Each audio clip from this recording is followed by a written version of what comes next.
എല്ലാവർക്കും നമസ്കാരം.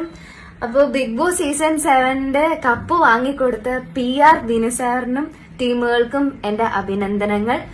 പിന്നെ ബിഗ് ബോസ് ഹൗസിന്റെ ഉള്ളിൽ ഞാൻ കയറിയതിനു ശേഷം 3-ാമത്തെ ദിവസം ഞാൻ അറിയാതെ എന്റെ അച്ഛന്റെ കയ്യിൽ നിന്ന് 1.5 ലക്ഷം രൂപ വാങ്ങിച്ച് സോഷ്യൽ മീഡിയയിൽ എനിക്ക് എന്തോ വലിയ റീച്ചൊക്കെ ഉണ്ടാക്കി തരാമെന്ന് പറഞ്ഞ് PR പണി എടുക്കാമെന്ന് പറഞ്ഞിട്ട് വിനുസാറ് PN പണിയാണ് തന്നത്. പക്ഷേ ഈ റീ എൻട്രിക്ക് പോയ സമയത്ത് 1.5 ലക്ഷത്തിന് പകരം 15 ലക്ഷം രൂപയുടെ പണി ഞാൻ വിനുസാറിനെ കൊണ്ട് എടുപ്പിച്ചിട്ടുണ്ട്. ആ പണിയില് കൂട്ടുനിന്ന അല്ലെങ്കിൽ എന്നെ ഇത്രയും റീച്ചും ഇത്രയും ഫേമസും ഇത്രയും വൈറലാക്കി തന്ന വിനുസാറിന്റെ സോഷ്യൽ മീഡിയക്കാർക്കും യൂട്യൂബേഴ്സിനും എന്റെ എല്ലാ നന്ദിയും ഞാൻ അറിയിച്ചു കൊള്ളുന്നു. അയ്യോ, ഒരാളോട് ഒരു സ്പെഷ്യൽ താങ്ക്സ് പറയാൻ മറന്നുപോയി. അതായത് സീസൺ 5 വിനുസാർ PR പണി എടുത്ത് വിജയിപ്പിച്ച അഖിൽ മാരാരിനോട്. മാരാര് പറയുന്ന കേട്ടു, അതായത് റീ എൻട്രിക്ക് കയറിയ സമയത്ത് വിന്നറിനെ മോട്ടിവേറ്റ് ചെയ്യണമായിരുന്നു എന്ന്.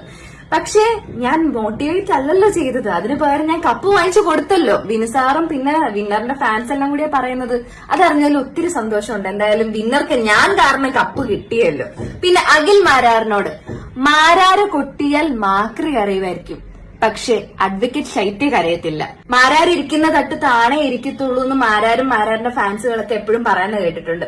പക്ഷെ ഗെയിമർ തൊപ്പിയുടെ മുമ്പിൽ മാരാറിന്റെ തട്ട് എത്രത്തോളം താണെന്ന് നമ്മളെല്ലാരും കണ്ടതാ. പിന്നെ ഉത്തരം മുട്ടുമ്പോൾ മാരാരെ പോലെ റഷ്യൻ വിപ്ലവം എടുത്തിടേണ്ട കാര്യം എനിക്കില്ല. നിലപാടുള്ളവർക്ക് ശത്രുക്കൾ ഉണ്ടാകത്തുള്ളൂ. ബാക്കിയുള്ളവരെ പ്രീതി പിടിച്ചു കിട്ടാൻ വേണ്ടിയിട്ട് എനിക്ക് എന്റെ നിലപാട് മാറ്റാൻ ഞാൻ ഉദ്ദേശിക്കുന്നില്ല. അപ്പൊ ഇനി ഈ വീഡിയോസ് എല്ലാം റീപോസ്റ്റ് ഇട്ട് എനിക്ക് ഇൻസ്റ്റാഗ്രാമിൽ 1 മില്യൺ എങ്കിലും വാങ്ങിച്ചു തരണം. എന്നെ ഭയങ്കര കുറച്ചുകൂടി വൈറലാക്കണമെന്ന് എല്ലാവരോടും ഞാൻ അഭ്യർത്ഥിക്കുന്നു. സോ ഇനി വരും ദിവസങ്ങളിൽ വളരെ ഡീറ്റെയിൽ ആയിട്ടുള്ള വീഡിയോസ് ഞാൻ യൂട്യൂബിൽ പോസ്റ്റ് ചെയ്യുന്നതായിരിക്കും. അപ്പൊ എന്തായാലും എന്നെ ഇത്രയും വൈറലാക്കി തന്ന എല്ലാവർക്കും ഒരിക്കൽ കൂടി നന്ദി പറഞ്ഞു.